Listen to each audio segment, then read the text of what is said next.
All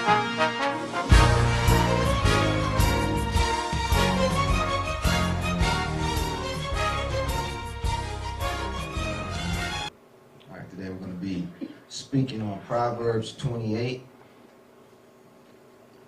That being said, let's jump right in. Proverbs 28:1 says, "The wicked flee when no man pursueth, but the righteous are bold as a lion." The wicked flee when no man pursueth, but the righteous are bold as a lion. So, speaking of the cowardice of the wicked. You know, they're not right, and you know, and when you're not right, you're always looking over your shoulder because you don't know what's coming, when it's coming. You know you deserve it, you know, so you're always looking, you know, and anticipating, and so you know you don't get any you don't get any shalom, you don't get any peace, you know, so that's what keep the wicked fleeing, because they never know who's who. They never know who's out to get them. Now, the key word in this proverb, though, is righteousness. Is righteous, because when you're righteous, you can afford to be bold as a lion, because you know when you're righteous, you know that Yah is your back. You know Yah is your strength. You know He has you. He has your back.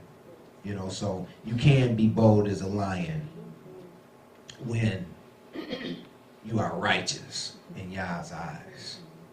Let's take a look at an example in Scripture of someone who was righteous, you know, and was bold as a lion, and even tried to get fed to the lions. Let me have my first reader read Daniel chapter 6, verses 1 through 5. It pleased Cyrus to Push it all the way up. That's it. It pleased Cyrus to set over the kingdom 120 princes, which should be over the whole kingdom, and over these 3 presidents, of whom Daniel was first, that the princes might give account unto them, and the king should have no damage. Then this Daniel was preferred above the presidents and princes, because an excellent spirit was in him, and the king thought to set him over the whole realm. Then the presidents and princes sought to find occasion against Daniel concerning the kingdom, but they could not find none occasion nor fault. For as much as he was faithful, neither was there any error or fault found in him. Then said these men, we shall not find any occasion against this Daniel, except we find it against him concerning the law of his Elohim. Okay, I neglected to mention that, you know, Proverbs is, you know, essentially life lessons. They're essentially lessons that you can utilize as you go through this life, you know. And here's a really, really good one. And our righteous one that's bold as a lion, you know, that was bold as a lion. We see that that he offers some really good lessons in and of itself, you know, concerning the way he carried himself. You know, it speaks about Daniel being set up in the kingdom of Darius, which he had 120 princes, and then he had 3 presidents over those 120. And Daniel was the first of those 3. So he was really like Darius's right-hand man, so to speak, you know. And it says that he was preferred above the presidents and the princes because of the excellent spirit, which we know was the Ruach HaKodesh, the excellent spirit that was in him. And the king thought to set him over the whole realm. You know, I'm just eliminate all these other princes and everything. I'm going to just let Daniel run things. You know, and how many of you know? See, when you're a child of Yah, and when you're a child of Yah, and you do things according to His teachings and instructions, you know, then He will begin to exalt you. It doesn't matter where you are. It doesn't matter if you're in captivity. It doesn't matter if you think you're free. You know, when you begin to do things properly, that is according to the teachings and instructions of Yah. And if we look at Colossians speak to this very well. Colossians 3:23 and 24, where it teaches us that whatsoever ye do, do it heartily as to the Adonai and not unto men. See, this is what Daniel was doing. This is what Daniel was doing. It goes on to say, knowing that the Adonai that of the Adonai ye shall receive the reward of the inheritance. For ye serve the Adonai Messiah. You know, and that's the forethought that we're to have in everything that we do. You know, even though we may on the surface or in the physical appear to be serving man, you know, we have to acknowledge that Yah is our El. And anything we do it as we do it unto Him, because we're not really looking for the reward to come from man. We're looking for the reward to come from Yah. See, and this is what Daniel was doing. And this is why he was exalted. See, and the people that were around him, they knew this about him.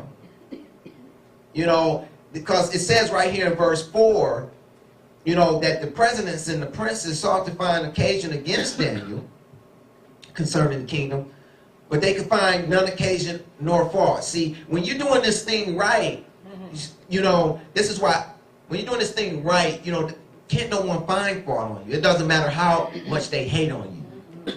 You know, this is why I tell people who go and become employed for the world, I tell them, hey, get there a half hour early and leave a half hour late. You know, for the simple reason, you know, that way if you're never late for one, and you can never be accused of leaving early for two. But also, it shows a readiness to serve. You know, and you're to do this thing, whatever you're doing, you know, you're to do it as if you're doing it unto Yah. See, and with that in mind, you know, you get there early, you leave late, you work harder than anyone else. You know, and you trust Yah to give you the reward, not of man. It's not a point of brown nosing or trying to go up the corporate ladder. It's a point of serving Yah in all that you do. And when you do that, He will exalt you, even as He exalted Daniel. See, and the people around him, they knew that he was on top of the square. They knew he was faithful. And they knew that there wasn't any error or fault found in him. And this is the same way we want it to be thought of us. And they knew that the only way that they could get something on Daniel was concerning the law of Elohim. See, and we want to find ourselves in the same situation. Let me have my next reader continue on with the story with Daniel's 6 through 10. Then these presidents and princes assembled together to the king and said thus to him, King Darius live forever. All the presidents of the kingdom, the governors and the princes, the counselors and the captains have consulted together to establish a royal statute and to make a firm decree that whosoever shall ask a petition of any Elohim or man for 30 days, save of thee, O king, he shall be cast into the den of lions.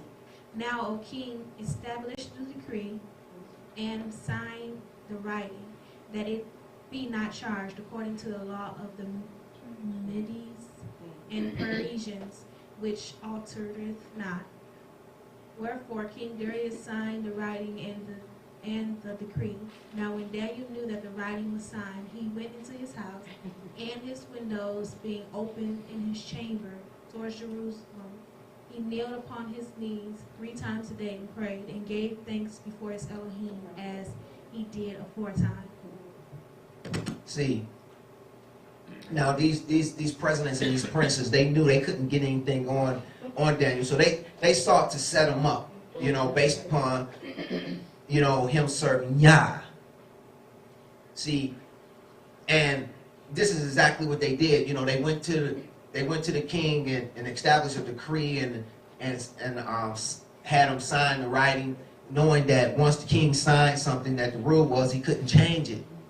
You know, that was according to the law of the Medes and the Persians.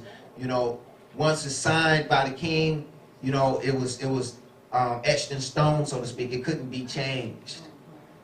Now, this is what I want you to see, because this is what lines up with our proverb 28:1. The wicked flee when no man pursueth, but the righteous are bold as lions. You know, now we can see here how bold Daniel was. It says in verse 10, now when Daniel knew, this wasn't prior to him knowing, when Daniel knew that the writing was signed, he went into his house. And his windows being open, he didn't even bother to close them. That's the boldness of a righteous man. He didn't even bother to close them. Because Yah said, if you're ashamed of him, he'll be ashamed of you. He didn't even bother to close them. It says, and his windows being open in his chamber towards Jerusalem, he kneeled on his knees 3 times a day and prayed and gave thanks before Elohim as he did aforetime. See, the only way that he could have been that bold was that he was trusting in something other than men. See, because if he was trusting in his boss, who was the king, he wouldn't have been so bold, because his boss is the one that signed the decree. You got to understand that. See, and you got to see this, because otherwise you're going to miss the life lesson in it. You know, and if you miss the life lesson in it, then it's, you know, it's for naught. You know, the life lesson is being righteous. Being righteous in Yah. And when you're righteous in Yah, Yah looks out for his own. See, you can have that boldness. It doesn't matter any decree. It doesn't matter what they write up or say up against you. It doesn't matter how they lie or try to set you up or hate on you. It doesn't matter. Because when you're righteous, Yah's going to look out for you. And you can have that boldness even as Daniel had that boldness. You know, and I just love this story because it shows that he was bold as a lion. And we know the story. We know he ended up getting thrown in the lion's den. And we know Yah brought him out. You know, but he had that boldness. And that's what I wanted to point out. That's what I wanted you to see. When you're righteous, you don't have to run and hide. Okay. You know, when you truly serving Yah, then you don't have to run and hide from man. When you're serving Yah, you don't have to hide from man. See, and that's what I want you to take away from this proverb. Be righteous with Yah and let man run and hide from you. You don't have to run and hide from man. We serve Yah, the Most High El. Proverbs 2. It says, for the transgression of a land, many are the princes thereof. But by a man of understanding and knowledge, the state thereof shall be prolonged. For the transgression of a land, many are the princes thereof. You know, and what it's speaking to is, because of the transgressions of the land, you know, the rulers get knocked off left and right. You know, they don't have any long standing because they're not right. Yah is not with them. You know, but a man of understanding and knowledge, the state thereof will be prolonged. Let us consider the many kings of Israel. Many of the evil kings did in fact have short reigns, such as Abiam, who reigned for 3 years, Nadab reigned for 2 years, and even Zimri, who's noted for having the shortest reign of all, lasting only 7 days. But whereas the righteous had prolonged reigns, lasting up to 40 years or more, such as David, Solomon, and Asa. You know, so know and understand, you know, when you see these things happening in life, you know, when you see, you know, maybe you're in a corporate America or you're somewhere and you see the top man keep on, you know, getting replaced.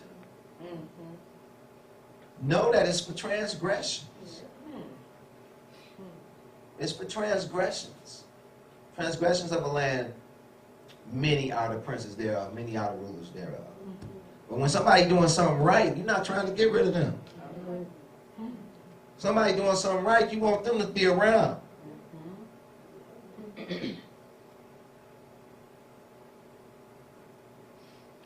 Proverbs 28:3.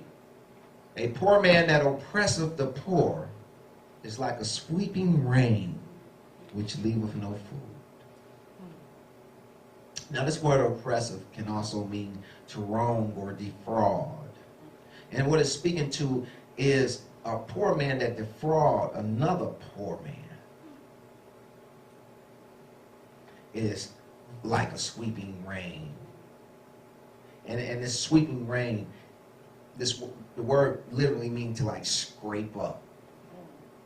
You know, so it's scraping up, you know, and what it's speaking to, you know, it's trying to call one's attention to the after effects of wrongdoing, of doing wrong against the poor. You know, since they're poor to begin with, that which they're defrauded of can literally cause them and their families to starve to death. You know, you may literally be taking the very last that they have. You know, and Yah wants you to know this and consider this, you know, before oppressing the poor. You know, Yahshua tells us that the poor will always have. You know, but he also tells us, when you done it to the least of them, you done it unto me. You know, so that is something to consider. You know, if you take something from a rich man, he still may have enough to take care of himself and his family. But if you defraud a poor man, you know, you may be taking everything that he have. You may be as that sweeping rain that scrape up everything and leave nothing.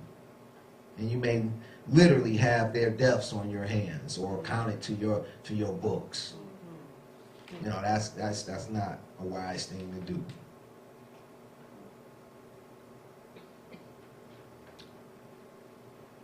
Proverbs 28:4. To reject the law is to praise the wicked. To obey the law is to fight them. You know, Yirmiyahu chapter 5 verses 30 and 31 speaks to this. It says, a wonderful and horrible thing is committed in the land. The prophets prophesy falsely, and the priests bear rule by their means, and my people love to have it so. And what will ye do in the end thereof? You know, and this is Yah speaking, you know, through Yirmiyahu or Jeremiah, and he's saying it's a wonderful, a great and horrible thing is committed in the land. The prophets prophesy falsely, and the priests bear rule by their means. They know that they prophesy falsely, and this is the way that they're ruling over the people, is via these false prophecies. You know, but the people, it's not as if they're in the dark. It says they love to have it so. You know, and unfortunately, you know, we find ourselves in such a situation now today. You know, even with our faith. You know, you have a lot of the leaders of the faith that's actually ruling over the people. When in the body of Messiah, you know, positions are to be titular, that is, a name only. No actual authority to rule over anybody, but you know, you hear people saying divorce this person and marry this person and do this and do that, and you know, and taking claim over them and saying they're your spiritual father, and you know, all this stuff that Yah said not to do. You know, and these false prophecies concerning, you know, the blessings that you'll receive. You know, these false prophecies of houses and cars and material gain, if you adhere to their way of things. And the people just lap it up. You know, when they have the word right before them and all they have to do is read it. And when they read it, they see it don't line up with what's being said, but yet, you know, they accept it anyway because it sounds so good. Or because they're just so deceived and can't see it. But either way, you know, to reject the law is to praise the wicked. You know, Yah's word is given for a reason, and that reason is to be followed. And those who obey his Torah is fighting the wicked. And that's an awesome proverb. Will you repeat the Jeremiah address? That's Jeremiah chapter 5, verses 30 and 31. Thank you. Oh, what do you know? Oh, it pops up. Got ahead of myself, didn't I? You did. Again, a wonderful and horrible thing. You know, the prophets prophesy falsely, and the priests bear rule by their means, and the people love to have it so. And also, we have Nehemiah chapter 5, verses 7 through 12. Can I have my next reader read Nehemiah chapter 5, verses 7 through 12?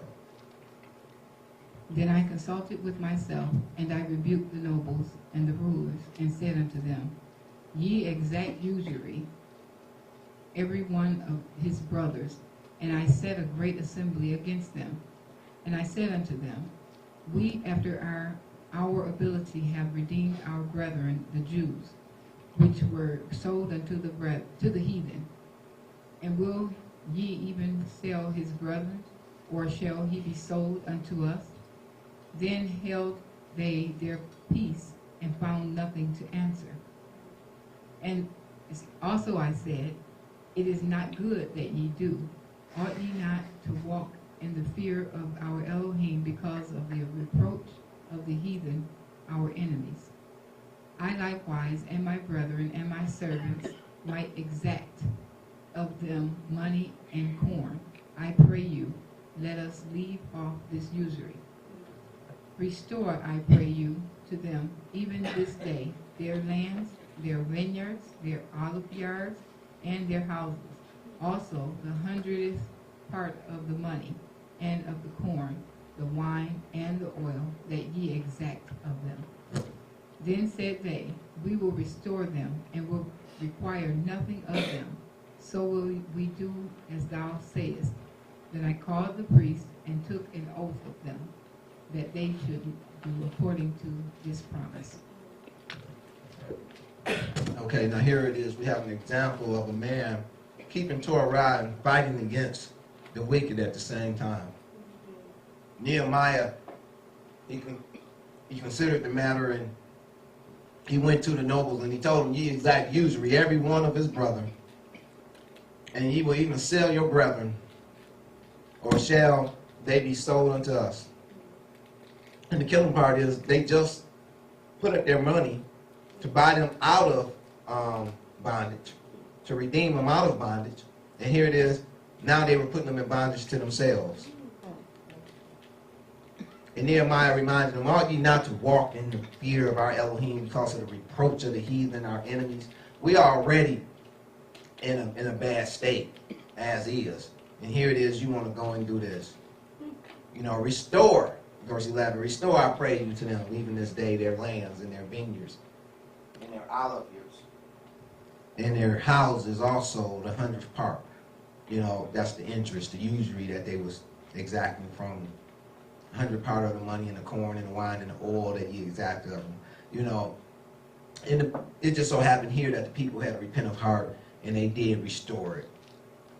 You know, but this is a beautiful example of someone, you know, standing for righteousness, obeying God's Torah, and in doing so, actually fighting against the wicked.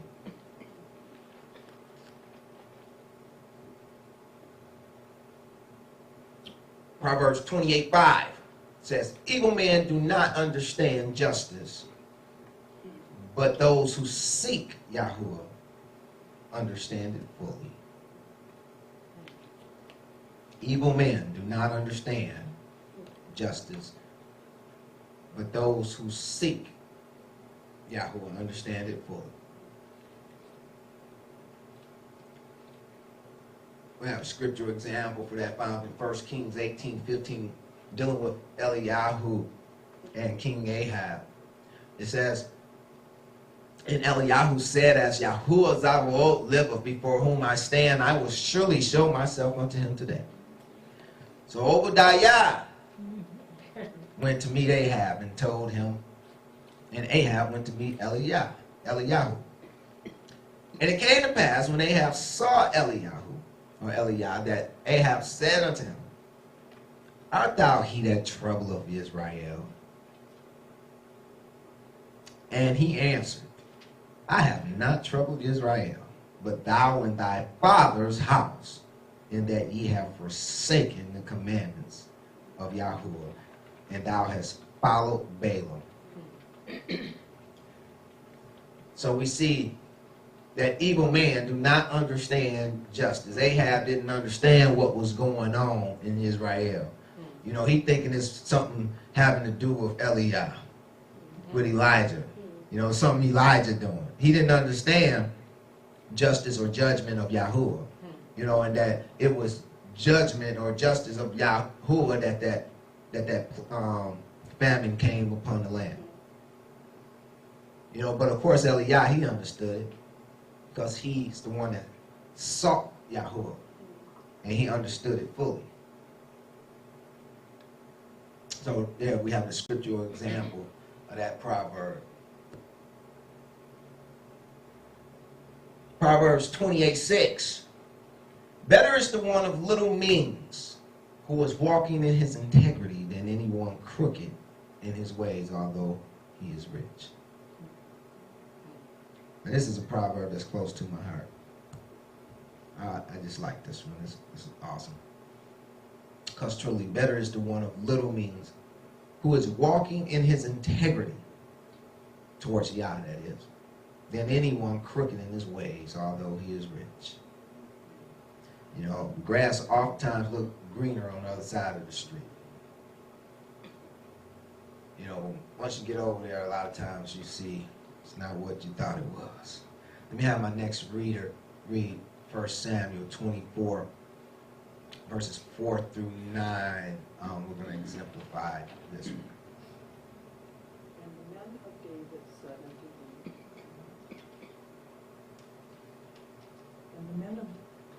him, And the men of David said unto him, Behold, the day of which Yahuwah said unto thee, Behold, I will deliver thine enemy into thine hand, that thou mayest do to him as it shall seem good unto thee. Then David arose and cut off the shirt of Saul's robe privily. And it came to pass afterward that David's heart smote him, because he had cut off Saul's skirt. And he said unto his men, Yahuwah forbid that I should do this thing unto my master, Yahuwah's anointed, to stretch forth my hand against him, seeing he is the anointed of Yahuwah. So David stayed his servants with these words, and suffered them not to rise against Saul. But Saul rose up out of the cave, and went on his way. David also arose afterward, and went out of the cave, and cried after Saul, saying, My Adonai the king. And when Saul looked behind him, David stooped with his face to the earth, and bowed himself. And David said to Saul, Wherefore hearest thou men's words, saying, Behold, David seeketh thy hurt? Okay, now here it is. We have an example in Scripture that exemplifies the proverb. You know, for David at this time was very poor. He was, even as Messiah said, you know, I have no place in which to lay my head. You know, they were literally living out in the wilderness, him and his merry band of men, if you would. You know, and here it is, Yah delivered. And you have to understand the circumstances. You know, David had, as a child, had been anointed the next king of Israel. He knew that, and everyone else knew that. His merry band of men knew that. And so did Saul, the current king of Israel, know that. And here it is. They find themselves in a situation, a circumstance, in which in all physical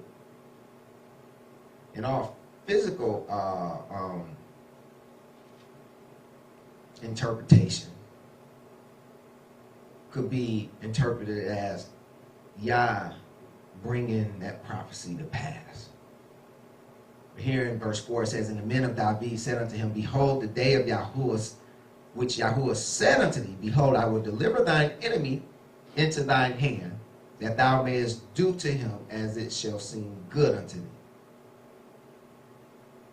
Now here's something that was obviously prophesied to David that has actually come to pass. But look, I want you to look and be able to acknowledge the great integrity that David had to Yah and his ways. Now I know everything in his flesh told him to annihilate his enemy and take the throne for himself. But he rose up and he just cut off the skirt of Saul's robe, privily or, without him knowing. And it came to pass afterward that David's heart smote him. See, this is why he's said to have a heart after Yah. He got convicted just for cutting his skirt. Now, he didn't even kill him. And he said unto his man, Yahuwah forbid that I should do this thing unto my master. So he went over there to kill him. But instead of killing him, he just cut off his skirt. And he got convicted for that. And he's speaking to his men and he's convincing them, this is not right. Y'all wouldn't like this. Yahuwah forbid that I should do such a thing, do this thing to my master. Yahuwah is anointed to stretch forth my hand against him, seeing that he is the anointed of Yahuwah. And rightfully so. A lot of people don't really consider this, in its fullness, and they just see the situation and circumstance. Here it is, your enemy is before you, and you have an opportunity to do away with them, yet you don't. See, but David is looking at something that other people's not looking at. And he's looking at what's right in Yah's eyes, not what's right in man's eyes. And here it is, Saul was Yah's anointed one. He was his anointed king. And for David to have put his hands upon him to take him out would have been wrong as two left shoes. For David himself was the anointed one of Yah. So for him to come up against Saul would have been like coming up against himself. Would have been like coming up against Yah himself. See, because Yah's anointing was upon him, therefore he belongs to Yah. So if Yah wants to reprimand him, then that's Yah's job. Just like David was Yah's anointed. And when Yah wanted to reprimand him, it was he that reprimanded him, not some other. So David understood this. And look at the great humility and integrity that he had. When Saul was leaving out the cave, he goes behind him. And he cries after him, but it says, he stooped with his face to the earth and bowed himself. That's a sign of worship. Because he was Yah's head guy. He was his anointed king.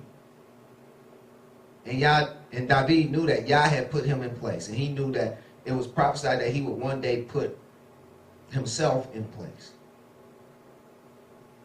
So this is a great testament to David's integrity. The story goes on in verses 10 through 13. It says, behold, this day thine eyes have seen how that Yahuwah hath delivered thee today into my hand in the cave. And some bade me kill thee, but mine eye spared thee. And I said, I will not put forth my hand against my Adonai, for he is Yahuwah's anointed. Not because you're not my enemy, but simply because you're Yahuwah's anointed. See, we have to learn to esteem Yah's way above our way. He goes on to say, moreover, my fathers, see the skirt of thy robe in my hand, for in that I cut off the skirt of thy robe and killed thee not. Know thou and see that there is neither evil nor transgression in mine hand, and I have not sinned against thee, yet thou huntest my soul to take it. Yahuwah, judge between me and thee, and Yahuwah, avenge me of thee. But mine hand shall not be upon thee. As saith the proverb of the ancients, wicked proceedeth from the wicked, but mine hand shall not be upon thee. In other words, he was telling them, if I was to do that, then I'd be just as bad as you. Here it is, you know I'm Yahuwah's anointed and you trying to kill me. I know you Yahuwah's anointed and I'm sparing you. You doing so because wicked proceeded from wicked. Wickedness proceeded from the wicked. But I'm not doing so because righteousness also proceeded from the righteous. You know, so I thought this was a beautiful passage of scripture to exemplify the proverb. Because here it is, David's poverty would have been over instantly. You know, yet he rather had his integrity. And he held on to it and it worked out for him in the end. As it will you and I. If you hold on to your integrity, continue to serve Yah, you know, and be patient. You know, Yah will give you the victory. He will exalt you in the end. That we have to trust and believe that. Proverbs 28:7. Whoso keepeth the Torah is a wise son, but he that is a companion of riotous men shameth his father. Whoso keepeth the Torah or the law is a wise son, but he that is a companion of riotous men shameth his father. You know, I just really like this saying. You can't keep a clean reputation hanging out with messy people. You know, and this is what this proverb is pointing out. You know, there's no good that's going to come out of you running with the riotous or with the wicked, you know. And that's what we have to know. And to exemplify this, you know, we're going to take a look at 1 Kings chapter 12, verses 6 through 11, which deals with the story of King Rehoboam. Because he was hanging out with the wrong crowd and listening to the wrong crowd. Oh, can I have my next reader read? 1 Kings 12, 6 through 11. And King Rehoboam consulted with the old men that stood before Solomon his father while he yet lived, and said, how do you advise that I may answer this people? And they spoke to him, saying, well, if you will be a servant to this people this day, and will serve them and answer them and speak good words to them, then they will be your servants forever. But he forsook the counsel of the old men which they had given him, and consulted with the young men that were grown up with him, and who stood before him. And he said to them, what counsel give you that we may answer this people, who have spoken to me, saying, make the yoke which your father did put upon us later? And the young men who were grown up with him spoke to him, saying, thus shall you speak to this people, who speak to you, saying, your father made our yoke heavy, but you make it lighter unto us. Thus shall you say to them, my little finger shall be thicker than my father's loins. And now, whereas my father did lade you with a heavy yoke, I will add to your yoke. My father chastised you with whips, but I will chastise you with scorpions. Whoa. Now here it is. This is Solomon's son. Now, mind you, Solomon wasn't just no any old body. He was noted as being one of the wisest kings that ever lived. Amen. Now, his son was well acquainted with his great wisdom. his son knew that these old men had served under his father and became, accustomed to how this great wisdom went. So he know just from them serving him for so many years that he actually, that these old men were wise as well. And this is something to take into account because, they give his counsel, they give him their counsel, and it was very good counsel. But we see in verse 8, he forsook the counsel of the old men and consulted with the young men that were growing up with him. It's a new thing. It's a new day and time.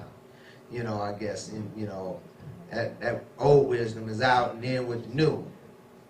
And so we see him hanging out with the wrong crowd and they consulted him and going the wrong way. And we see that they were riotous indeed, by the answer that they told him to give the people. Whereas saying that my father laid you with heavy yoke, I will add to your yoke. My father chastised you with whips, but I will chastise you with scorpions. So they asking for a little relief, deservingly so, and he said, I'm going to make it even worse. What have these people done unto Rehoboam for him to treat them in such a manner? And this reminds me of one of Yeshua's commandments, found in Matthew 5:22 that says, but I say unto you, that whosoever is angry with his brother without a cause shall be in danger of the judgment. And whosoever shall say to his brother, Raka, shall be in danger of the council. But whosoever shall say, thou fool, shall be in danger of hellfire. Here it is, these people have done nothing to him. They have been faithful servants to his father and were willing to be faithful servants unto him. All they was asking was for a little relief. But when you're running with the wrong crowd, this is what come out of it. Nothing good. So the proverb is quite true. So if your dog that you're running with, your boy, your friend, whatever you want to call him, your dog, and if he look anything like this,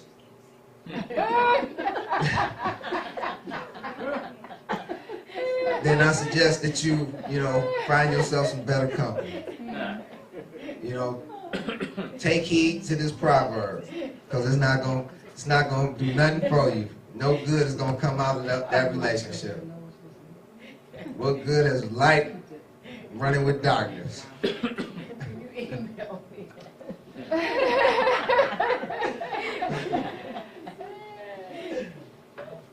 Proverbs 28:8. He who increases his wealth by interest and usury gathers it for him who is gracious to the poor. Now this word usury is, well, actually the word interest here. No, the word usury means multiplication. The word interest there actually means usury. I know, go figure. But the word that's translated here as interest actually means usury, and usury does mean interest. Usury is usually depicted as excessive interest. And this word here, usury, is actually the Hebrew word tarbith, which actually means multiplication. So a better interpretation would be he that by usury and unjust gain increaseth his substance, gathereth it for him that is gracious to the poor. He that by usury and unjust gain increaseth his substance, gathereth it for him that is gracious to the poor. And we have a scriptural example of this found in Exodus chapter 12, dealing with the nation of Israel. And verses 33 through 36 says, and the Egyptians were urgent upon the people that they might send them out of the land in haste. For they said, we be all dead men. And of course, this is when the plague of death had swept through the land, and all the firstborn was found to be dead. And afterwards, You know, they was trying to get them up out of there as quick as they could.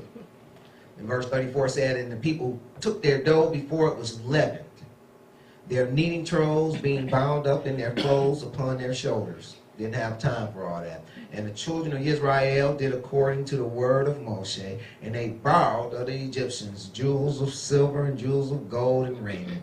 And Yahuwah gave the people favor in the sight of the Egyptians, so that they lent unto them such things as they required, and they spoiled the Egyptians. You know, so this is a wonderful example of he that by usury and unjust gain increase of his substance gather it for them that will be gracious unto the poor. You know, for this is exactly how much of this wealth was exacted, even from the system that Joseph set up, in which they charged usury, a fifth of everything that came of people's income. This was the first income tax, you know, during the time of Joseph that, you know, that continued on down the line, of 20% of everything that they brought in. You know, so this was a very much so form of usury. And this is how they built up this wealth, many of them. And here it is, we see, you know, Yah turning the tables, you know, and giving it to a nation that will be more gracious, more favorable towards the poor. So that exemplifies Proverbs 28:8. Proverbs 28:9 says, he that turns away his ear from hearing the Torah, even his prayer is an abomination.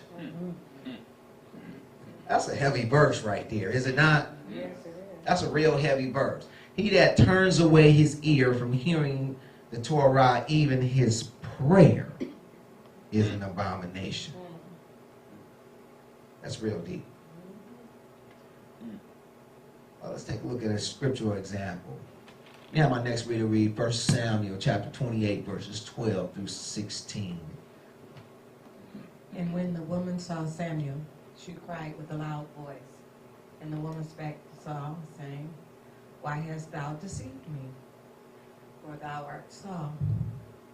And the king said unto her, be not afraid, for what sawest thou?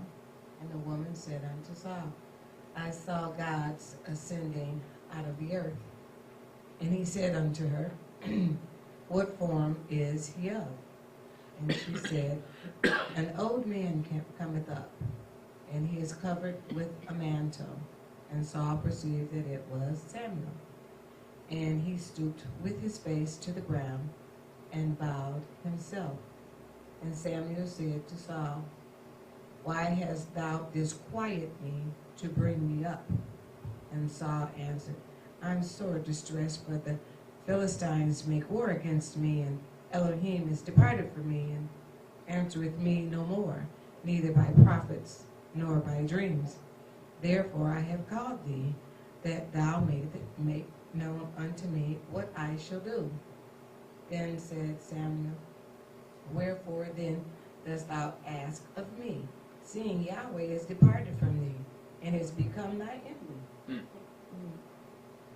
Well, we see a perfect example here of someone who chose to not to walk in the ways of Torah, and even their prayers became an abomination to Yah. Yah totally refused to answer them. And we see here in verse 15, Saul saying, I am sore distressed, for the Philistines make war against me. And Elohim is departed from me and answered me no more, neither by prophets nor by dreams. He wouldn't even answer them through the other prophets. He was seriously upset with this dude. You know, here it is. His anointed, his anointed is sparing him and because he's one of Yah's anointed. And here it is. He's trying to kill him anyway. And still trying to pray to Yah, you know, and get answers. You know, that was a lot of gall in and of itself. You know, that was because, you know, being wicked, he didn't understand Yah's judgment. you know, he didn't understand that his prayers had even become an abomination unto Yah. And he done went so far, you know, he's not getting no dreams, you know, he's not answering them, the prophets can't tell him nothing. You know, I got to go to Samuel. He break Yah's Torah to call up a dead man. You know, wrong in every way. You know, how crazy is that? You know, see, and sometimes when, you know, remember these are life lessons. And we clearly see here Saul was in a desperate state. And being in a desperate state, you know, he was seeking after Yah, but he was seeking after Yah in a way that was contrary to what Yah has prescribed. And oftentimes, you know, people find themselves supposedly serving Yah and get in desperate situations, and they likewise want to get to Yah in some unseemly means, by some unseemly means. And, you know, take a lesson, learn a lesson from this proverb and from King Saul, how Yah feel about that. If he's already upset with you to the point that he's not answering you, don't push the issue and try to make him or force him to do something. You know, such as, you know, King Saul was doing here. And he did not, I didn't record the answer, but he did not like it. Because it was even, you're going to be with me tomorrow. You know, and then he was really shook up. You know, but Samuel tells him, Yahuwah is departed from thee and is become thine enemy. You know, if you find yourself in a situation like this, then the best thing that you can do is repent. Repent and humbly seek Yah and try to go and make amends with him first and foremost. You know, and then proceed from there and try to make right any other situations that you done messed up.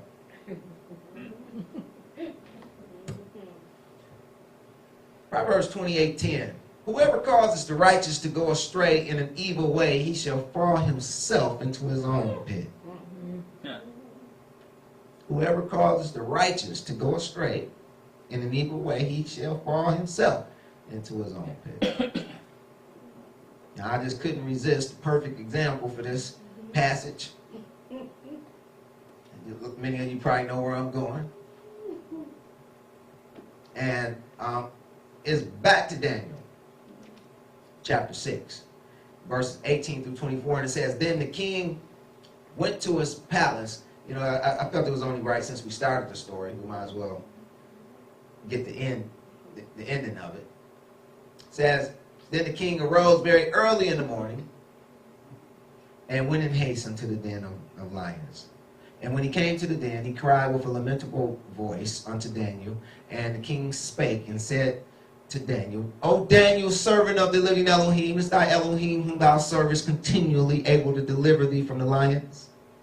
Then said Daniel unto the king, O king, live forever.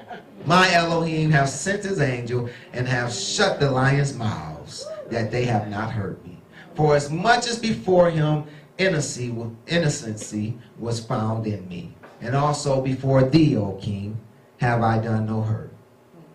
Then was the king exceedingly glad for him, and commanded that they should take Daniel up out of the den. So Daniel was taken up out of the den, and no manner of hurt was found upon him, because he believed in his Elohim. Hallelujah.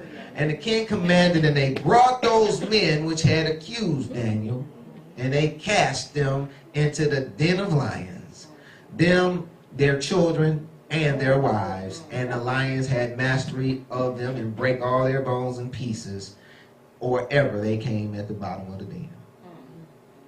So the very same demise that they sought for Daniel, they found not only themselves but their families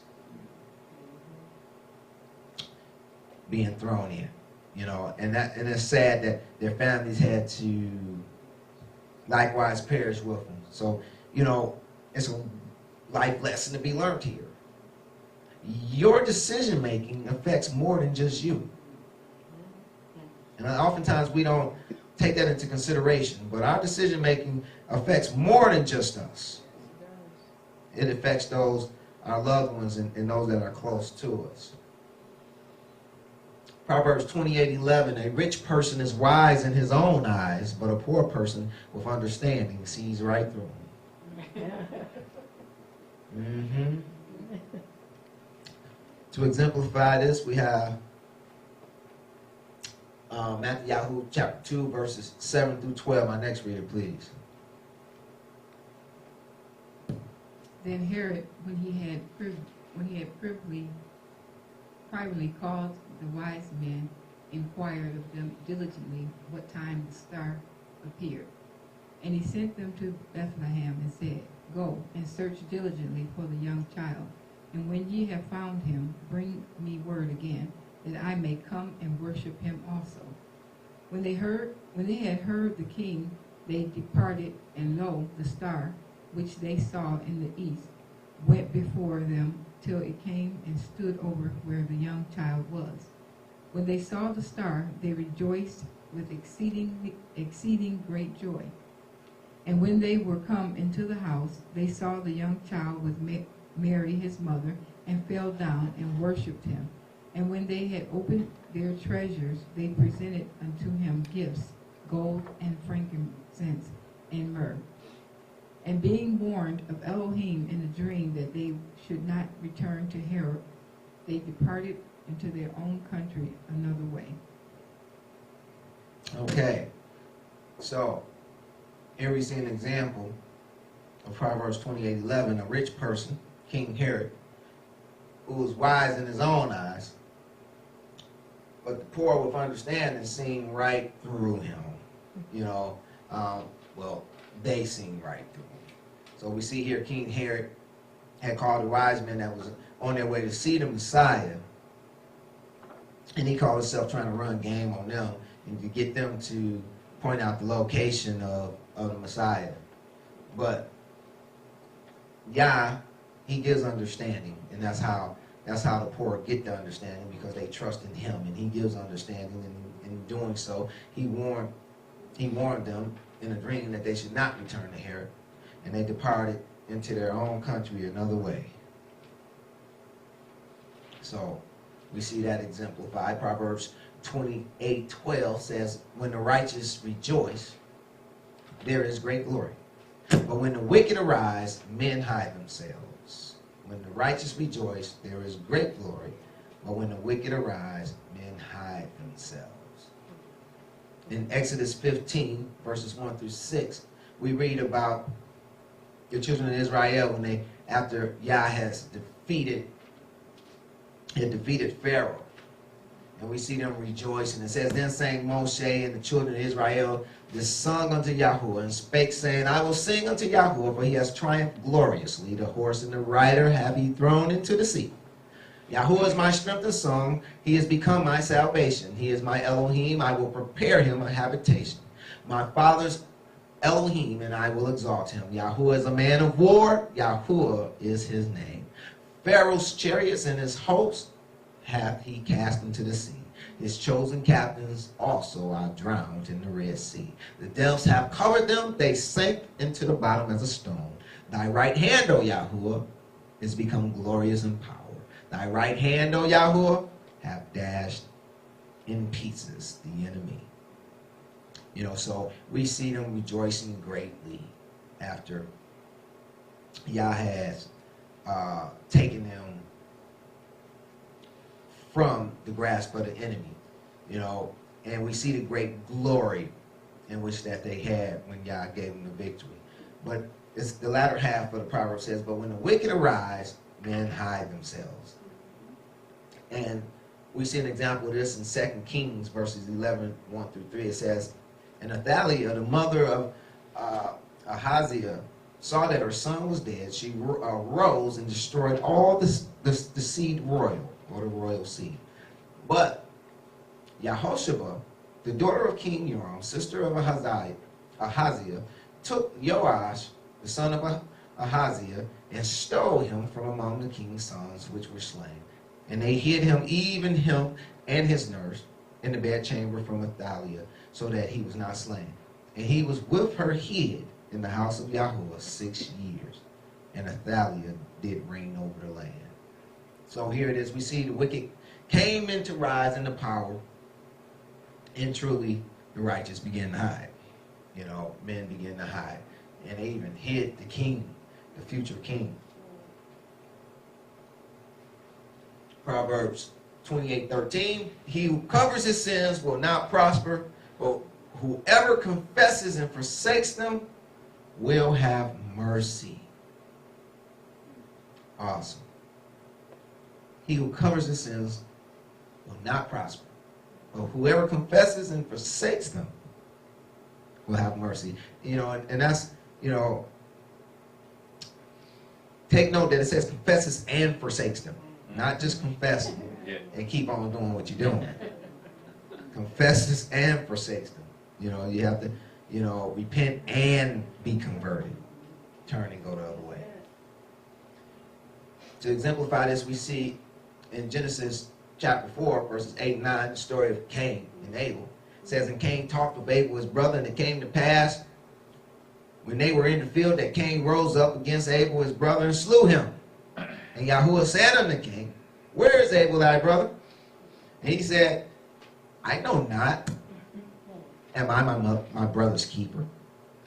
But we see here, instead of being repentful and confessing and turning from his wicked ways, we see Cain trying to cover his sin, trying to cover his wickedness, his transgression.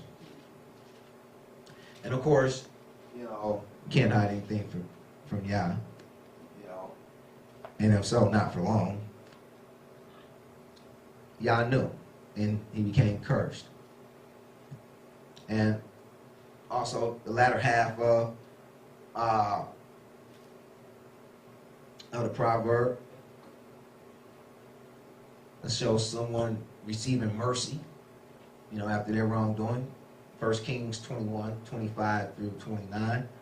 But there was none like unto Ahab, which did sell himself to work wickedness in the sight of Yahuwah, whom Jezebel his wife stirred up, and he did very abominably in following idols according to all things as did the Amorites, whom Yahuwah cast out before the children of Israel. And it came to pass when Ahab heard those words that he rent his clothes and put sackcloth upon his flesh, and fasted and lay in sackcloth and went softly. And the word of Yahuwah came to Eliyahu the Tishbite, saying, seest thou how Ahab humbleth himself before me? Because he humbleth himself before me, I will not bring the evil in his days, but in his son's days will I bring the evil upon his house. So we see Yah showing mercy even to one of the worst kings that ever lived.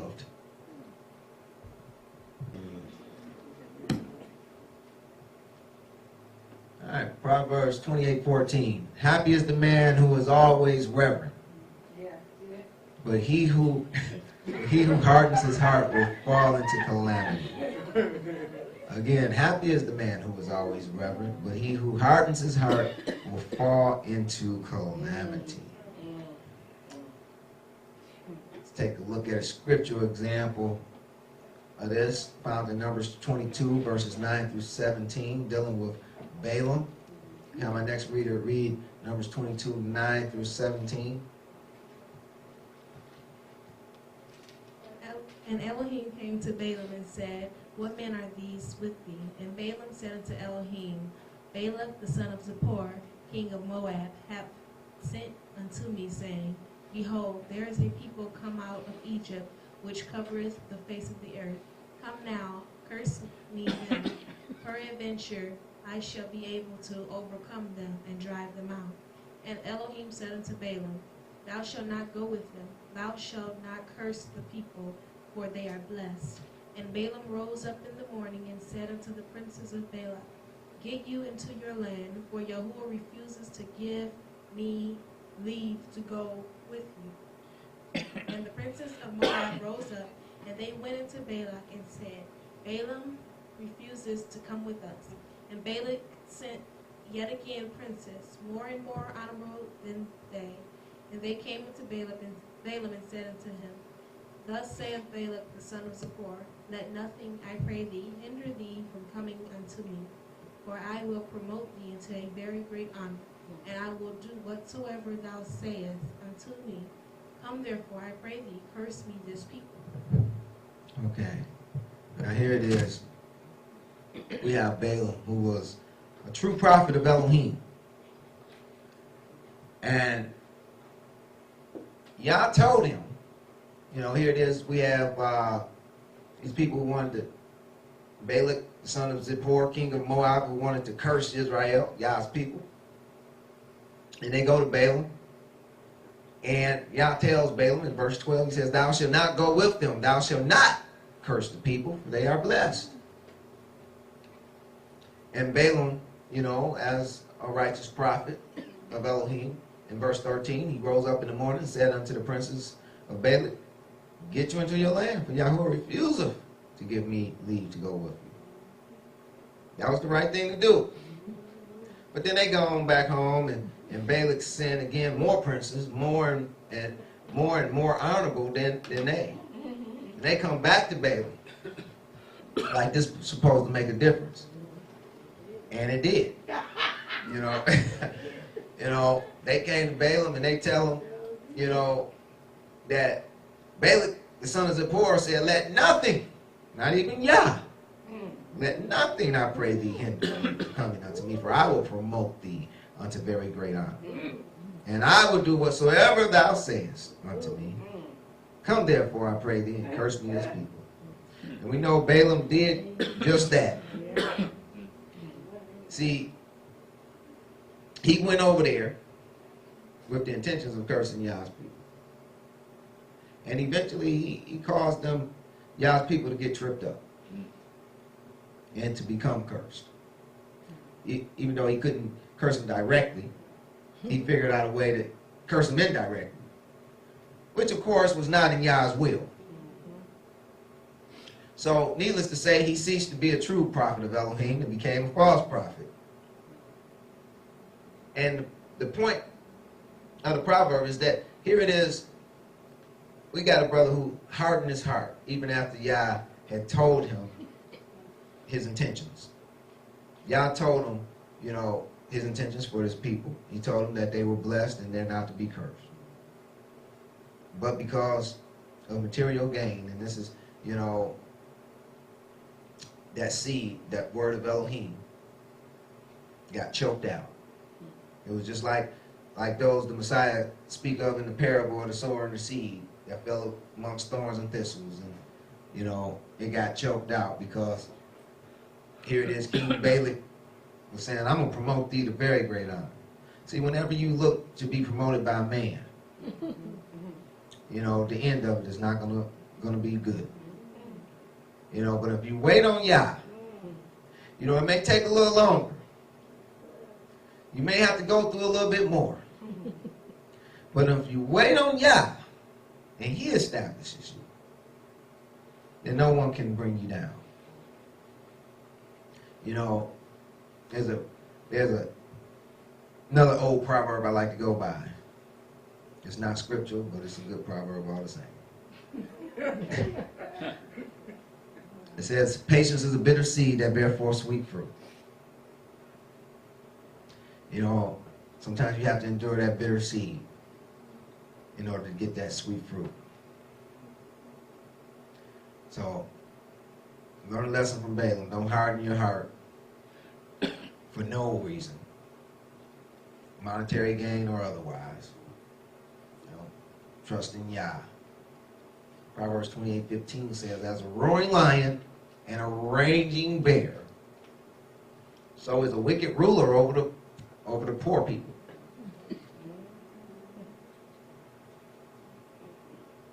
Yeah. To exemplify this, I have Exodus 5, verses 15 through 19.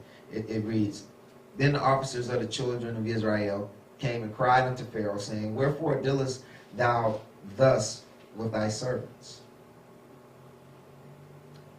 There is no straw given unto thy servants. And they say unto us, make break. Whoa, wait a minute. truly, as the Proverbs say, as a roaring lion, as a raging bear. That word ranging means, a hunting bear, a bear that's on the prowl, looking for something to devour. So is a wicked ruler over the poor people. And here it is, we see these officers of Mitzrayim, of Egypt, the officers of the children of Israel, came and cried to Pharaoh, wherefore dealest thou thus with thy servants? Pharaoh had became like a roaring lion and like that ranging bear. Even so far as saying that in verse 16, there is no straw given unto thy servants, and they say to us, make brick. Behold, thy servants are beaten, but the fault is in thine own people. What Pharaoh have to say? Verse 17, but he said, ye are idle, ye are idle. Therefore ye say, let us go to sacrifice to Yahuwah. Go therefore now and work, for there shall no straw be given you, yet ye shall deliver the tale of bricks. And the officers of the children of Israel did see that they were in evil case, after it was said, ye shall not diminish aught from your bricks of your daily tasks. So even though he knows in his heart that he's given them an impossible task, an impossible feat, he still insists that they do it anyhow. Because he was looking for somebody to kill. He was looking for some people to destroy. And those poor people of Israel is what he has set his sights on. So he was as that roaring lion and that raging bear. But when you serve the Most High El, and when you trusting in Him, you don't have to worry about the lion or the bear. You can be like David, and take him out with the rock, which is Yahshua. Can you give me the address for that name of the scripture, 5 what? That was Exodus chapter 5, verses 15 through 19. And Proverbs 28:16 says, the prince that wants understanding is also a great oppressor. But he that hates covetousness shall prolong his days. The prince that wants understanding, this word wants is speaks to lacking. He don't actually want it. He's actually lacking understanding. The prince that lacks understanding, that made sense once upon a time in the King's English, but in 2014, lacking would better serve. The prince that lacks understanding is also a great oppressor, but he that hates covetousness shall prolong his days. Again, King David is a great example of this proverb, for even when he had the power within his hands to bring about what Yah had ordained for him, he wouldn't. He chose not to. Rather, he patiently waited for Yah to establish his word in his life, and that's what we're to do. Because he had understanding. He didn't have a lack of understanding, and that's what made him a great ruler. But on the other hand, Saul, who was wicked, wasn't that great. He was a good example of what not to do. But we see that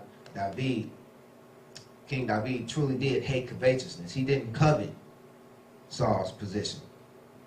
Because had he coveted it, he could have took him out and took it and would have had it. But he knew that wasn't Yah's way, and so he waited on Yah.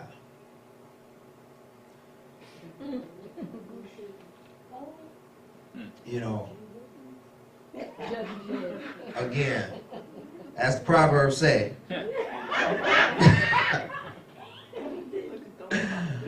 a ruler that lacks understanding. How did that get in there? Let us move on. Proverbs 28:17. It reads, it says, a man burdened with bloodshed will flee into a pit. Let no one help him. A man burdened with bloodshed will flee into a pit. Let no one help him. To exemplify this, we have the story of Esther and Haman. And let me have my next reader read Esther chapter 7, verses 3 through 8.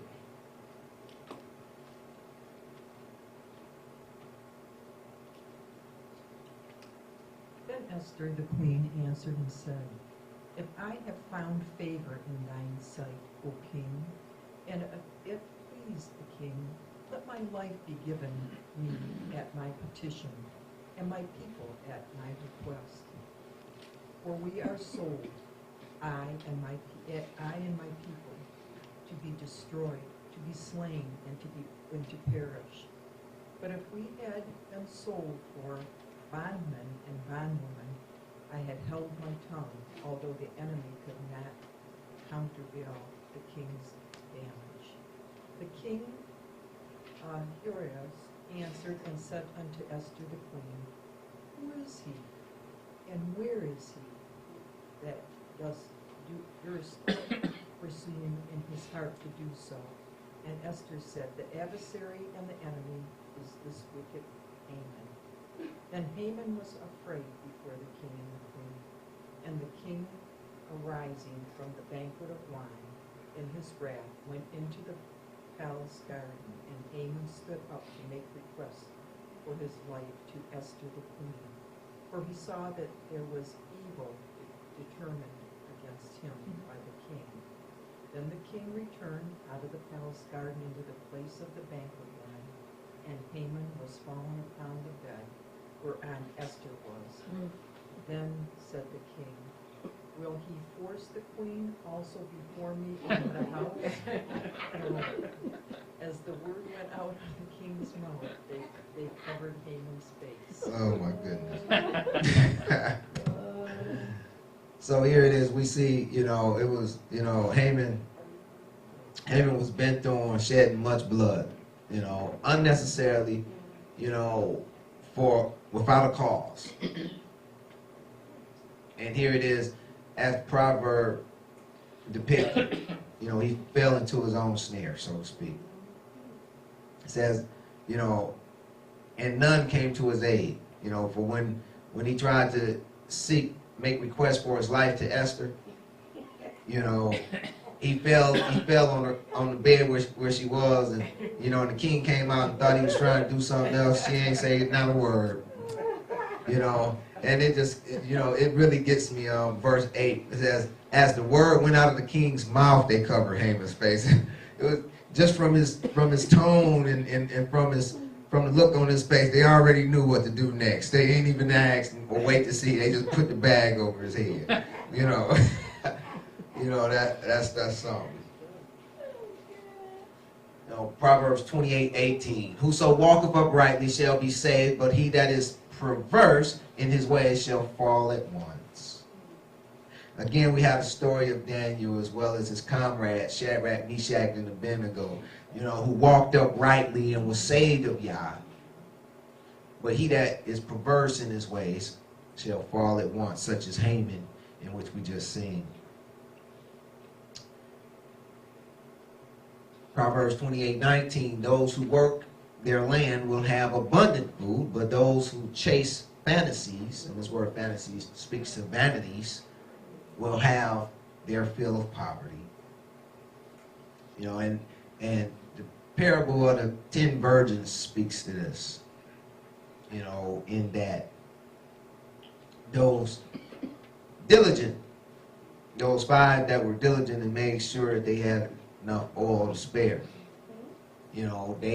They're as those who work their land, that they may have abundance. But those who didn't bring enough are even likened unto those who chase vanities and will have their fill of poverty. And they found themselves lacking and they had to go get some, but by the time they got back, it was too late. They found themselves knocking on the door as strangers. For when Yah answered the door, he told them, go away, because I never knew you. I don't know who you are. So, that's a good story to exemplify Proverbs 28:19, knowing that those who work their land will have abundant food. Whatever Yah's giving you, work it. Work it. Don't go chasing get rich quick schemes and vanities that the world offer you. Because if you do, you'll have your fill of poverty. Work it.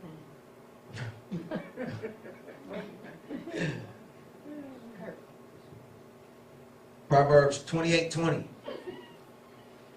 A man of faithful acts will get many blessings, but he that is hastening to gain riches will not remain innocent. A man of faithful acts will get many blessings, but he that is hastening to gain riches will not remain innocent. To exemplify this, we have 2 Kings chapter 5, verses 21 through 27. My next reader, please. So Gehazi followed after Naaman, and when Naaman saw him running after him, he lighted down from the chariot to meet him, and said, Is all well? And he said, All is well. My master hath sent me, saying, Behold, even now there be come to me from Mount Ephraim two young men from the sons of the prophets. Give them, I pray thee, a talent of silver and 2 changes of garments. And Naaman said, Be content, take 2 talents. And he urged him, and bound 2 talents of silver in 2 bags, with 2 changes of garment, and laid them upon 2 of his servants, and they bare them before him. And when he came to the tower, he took them from their land, and bestowed them in the house, and he let the men go, and they departed. But he went in and stood before his master, and Elisha said unto him, Whence comest thou? Gehazi, and he said, Thy servant went no whither. And he said unto him, Went not mine heart with thee, when the man turned again from his chariot to meet thee? Is it a time to receive money and to receive garments, and olive yards, and vineyards, and sheep, and oxen, and manservants, and maidservants?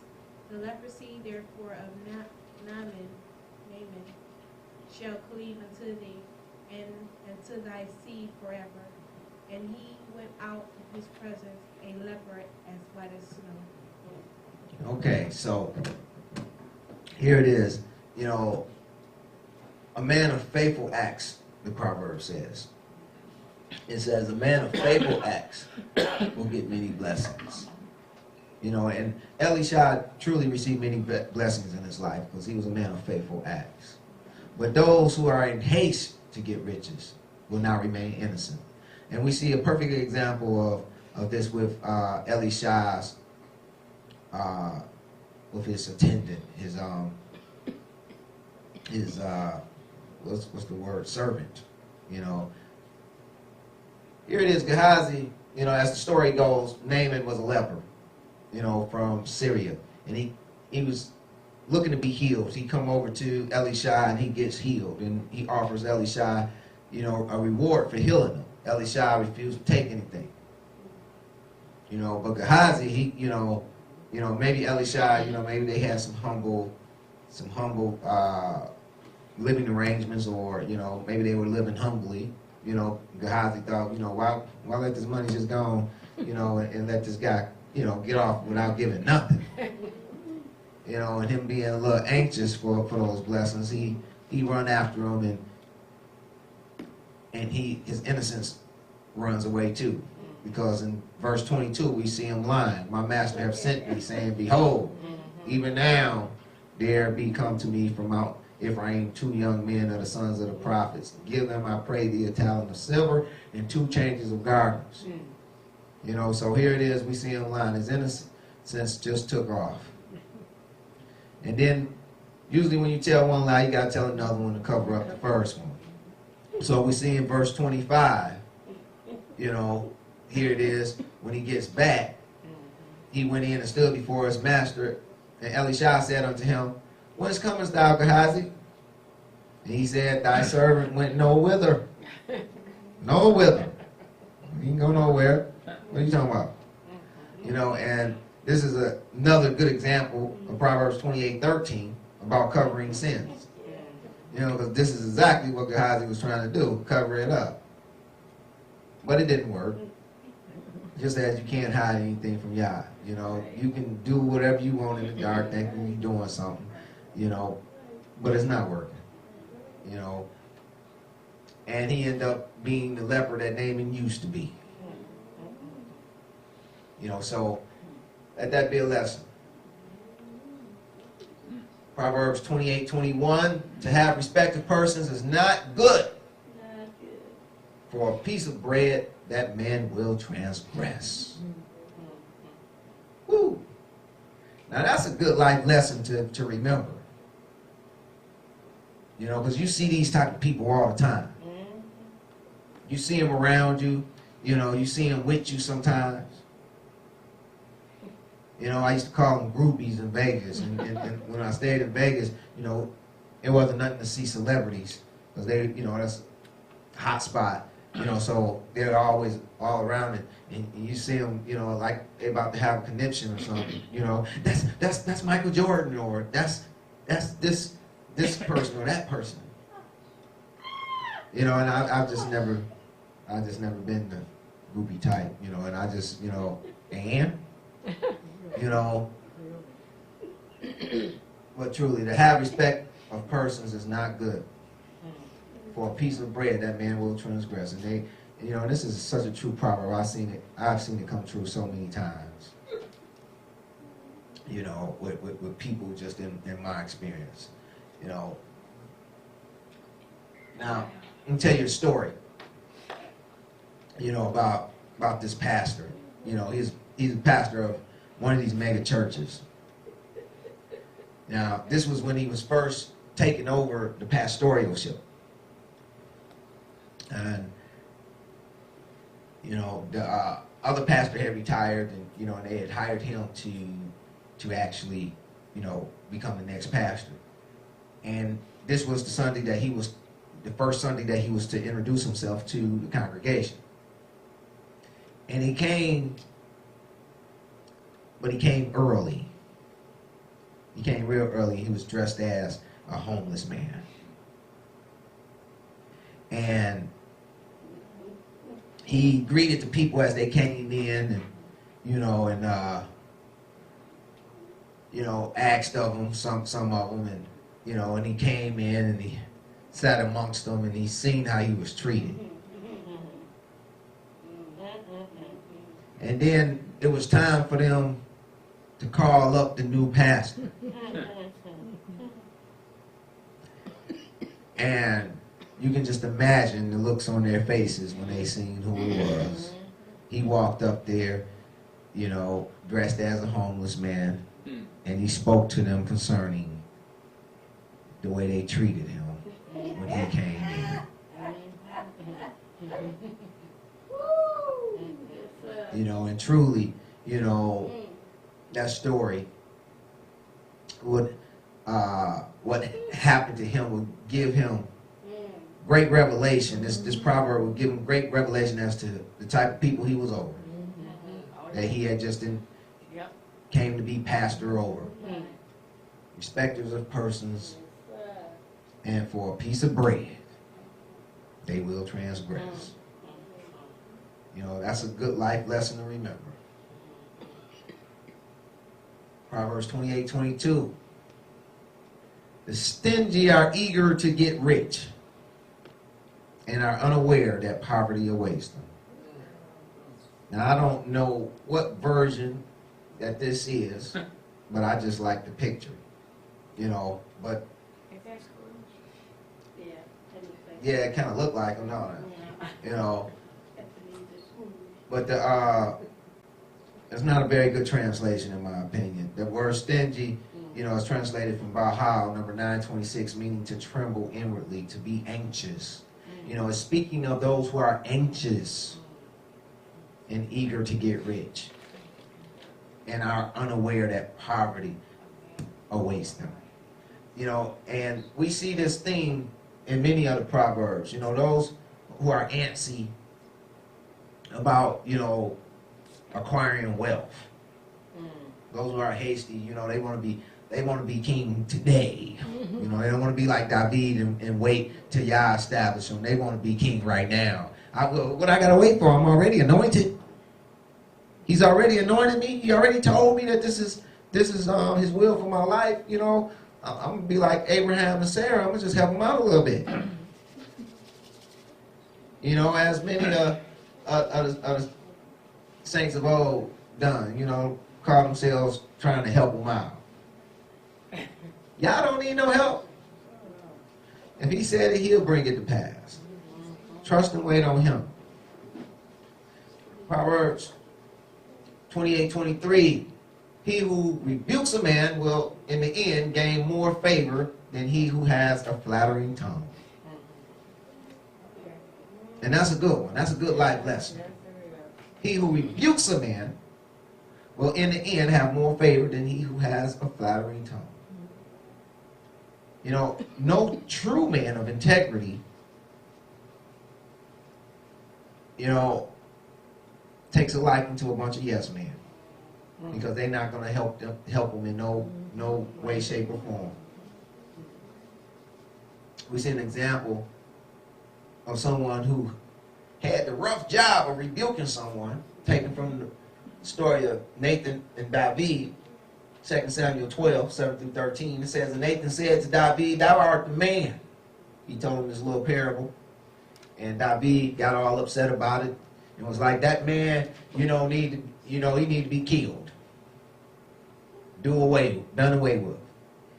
And to his surprise, Nathan said to David, thou art that man. You know, who took this man's only little ewe lamb.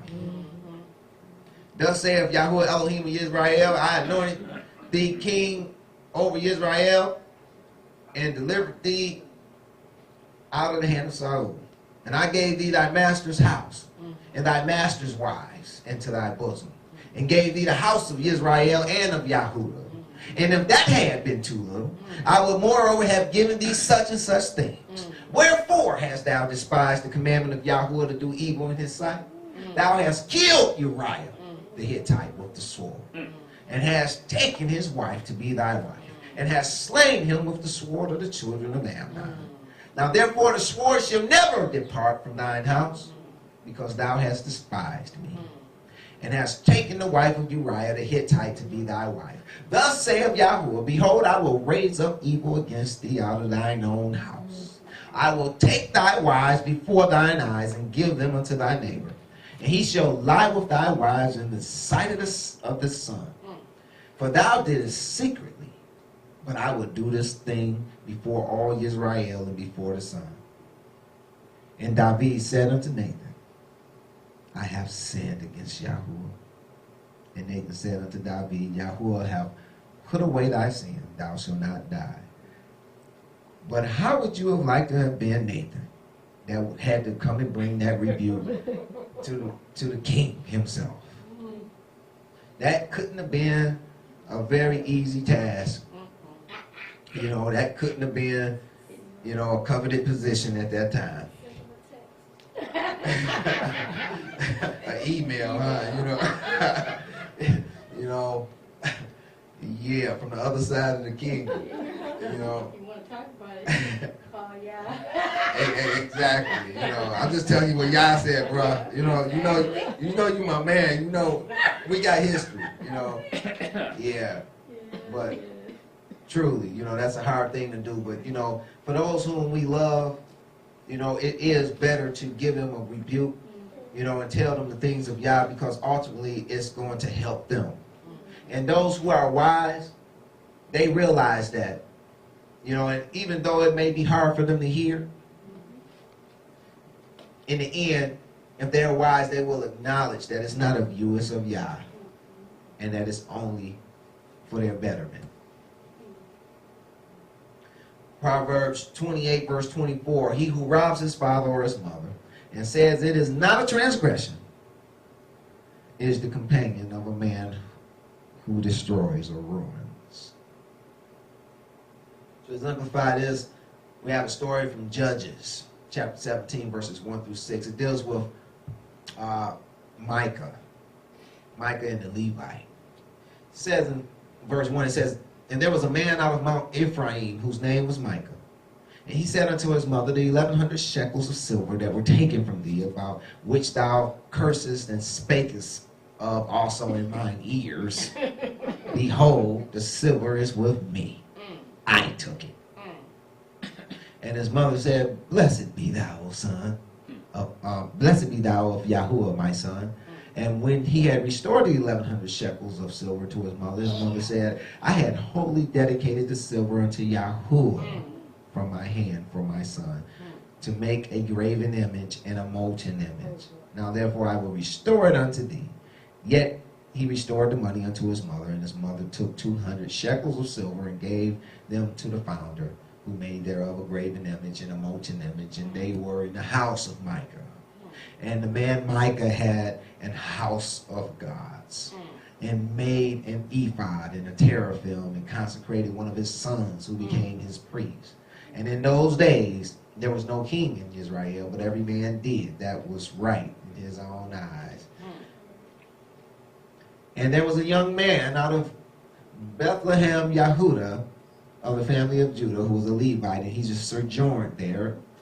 And the man departed out of the city of Bethlehem, Judah, to sojourn where he could find a place. And he came to Mount Ephraim, to the house of Micah, as he journeyed. And Micah said unto him, Whence comest thou? And he said unto him, I am a Levite of Bethlehem, Yehudah, and I go to sojourn where I may find a place. And Micah said unto him, Dwell with me, and be unto me a father and a priest, and I will give thee 10 shekels of silver by the year, and a suit of apparel, and thy victuals. So the Levite went in. And the Levite was content to dwell with this man, and the young man was unto him as one of his sons. And Micah consecrated the Levite, and the young man became his priest, and was in the house of Micah. Then said Micah, Now I know that Yahuwah will do me good, seeing I have a Levite to my priest. Now, even as the proverb said, he who robs his mother or his father, says, it is not a transgression, is the companion of a man who ruins, or who will be his ruin.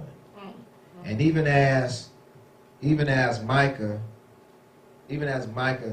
did steal from his mom, made a pagan image, made other gods, set up his son as a priest, and brought a Levite and set him up as a priest. All these things contrary to the word of Elohim. You know, the one that he thought was going to be his saving grace, the priest, the Levite, wind up bringing ruin to his whole household. You know, even as the proverb speaks to. You know, things can look good, sound good, feel good, but the only way that you're going to truly know it's good is if it lines up with God's word. You know, and we have in Proverbs 28:25, it says, An arrogant man stirs up strife, but he who trusts in Yahuwah will prosper. An arrogant man stirs up strife, but he who trusts in Yahuwah will prosper. Again, the story of King Herod and Joseph, the stepfather of Yahushua, and whom trusted in Yah. You know, King Herod was very arrogant, and he stirred up a whole lot of strife. But Joseph and Mary, who trusted in Yahuwah, did prosper. They did bring about the Messiah. He did grow up to do the work that Yah had sent him here to do, and brought salvation unto us all. So, in that story, we see the proverb exemplified.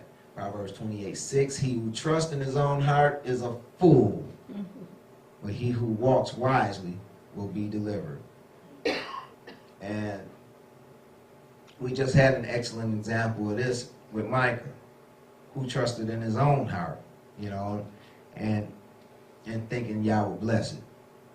But Yah didn't bless the mess that his heart had contrived as righteousness.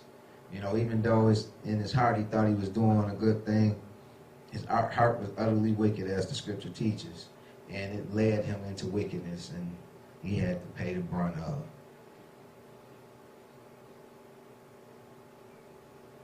And Proverbs 28:27, he that giveth unto the poor shall not lack, but he that hideth his eyes shall have many curses.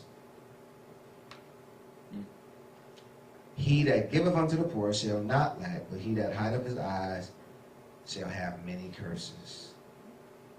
To exemplify this, we have 2 Samuel chapter 9, 6-8. It says, Now, when Mephibosheth, the son of Jonathan, the son of Saul, was come unto David, he fell on his face and did reverence. And David said, Mephibosheth, and he answered, Behold thy servant. And David said unto him, Fear not, for I will surely show thee kindness, for Jonathan thy father's sake, and will restore thee all the land of Saul thy father, and thou shalt eat bread at my table continually. And he bowed himself and said, What is thy servant that thou shouldest look upon him?